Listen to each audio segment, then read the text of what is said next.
Hello, my dear friends. I'm glad to come your way again today. It's always a pleasure for me to stop by and know how you're doing.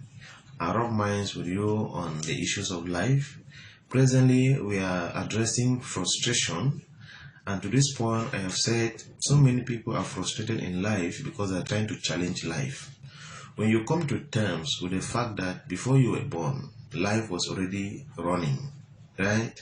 And so someone else created it and set the standard, you have solved 50% of your dilemma. You will have at least put yourself on the path to the solution to everything that you may be going through.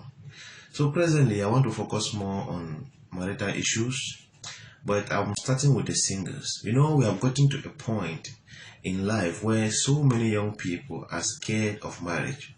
I remember when I got married, a young man visited me and he was so surprised and amazed that I did something that many of them are afraid of doing, getting married, right? And he was so shocked and he encouraged me, he thanked me for encouraging him, and he asked me some questions. But today, the question should be, why are young people afraid of marriage? What is scaring you away from marriage? Young men as well as young women, is it that you are too educated and you are afraid that your life will be wasted if you marry the wrong person? Is it that you have money and you are afraid that some girl will just come and watch and drain your account? Is it that you have seen so many bad examples? Maybe your mother and father were divorced and your life was a wreck, or maybe your friends are into issues, or maybe those of you who believe in dating, in your date life you had a lot of bad experiences, and so all of these have formulated for you a bad idea about marriage. What is it actually that is pushing you away, that makes you, when you think of marriage, your heartbeat increases? But I want to tell you, fundamentally, you have a problem, and the problem is you have not done your homework, right? You have not gone into the manual of life and do your own research on what the creator of marriage said about the standard, the best marriage, right?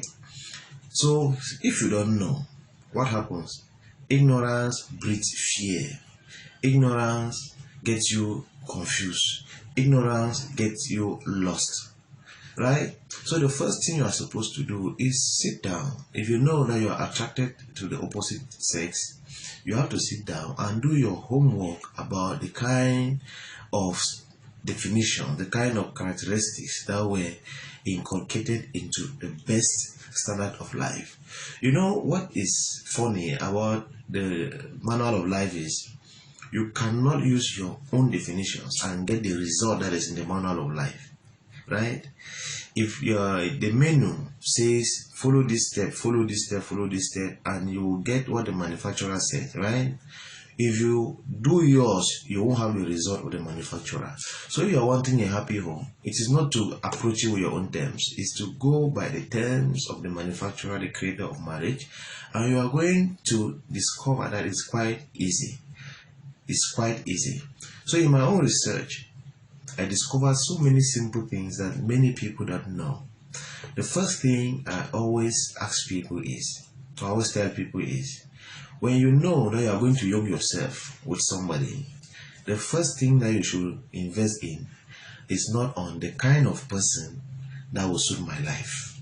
Now, that's not the first assignment you do. The first assignment you do is, what kind of home do I want? You must first sit down and design the kind of home you want, looking at many other parameters to design that home. The reason you must do this assignment first is because whoever you pick as a partner is supposed to partner with you to create that kind of home. But the fundamental mistake that so many young people do is they start looking for the criteria of the person and not the kind of home. Don't tell me I want a godly home. No, that's vague. Define that godly home that you want, and when you decide that this is the kind of home I want, then you answer the second question: why do I want this kind of home? Right? The first question is, what kind of home do I want? You can write them down. The second is, Why do I want this kind of home? You're not telling anybody, you are writing them down. Find the answers to these questions.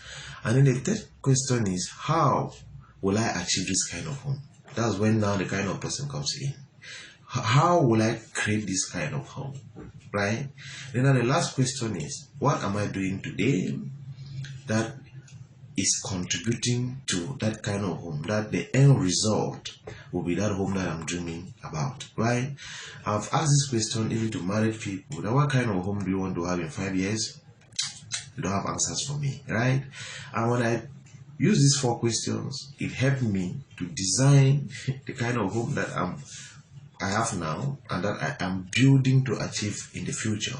So I know what I'm working on, and you should know what you're working on. You should not just be sleeping on the steering, right? Okay, in the next episode, I'm going to highlight for you some of the foolish things that many people focus on today that I know for sure will not take them far. I wish you all the best, my dear friends. Bye-bye.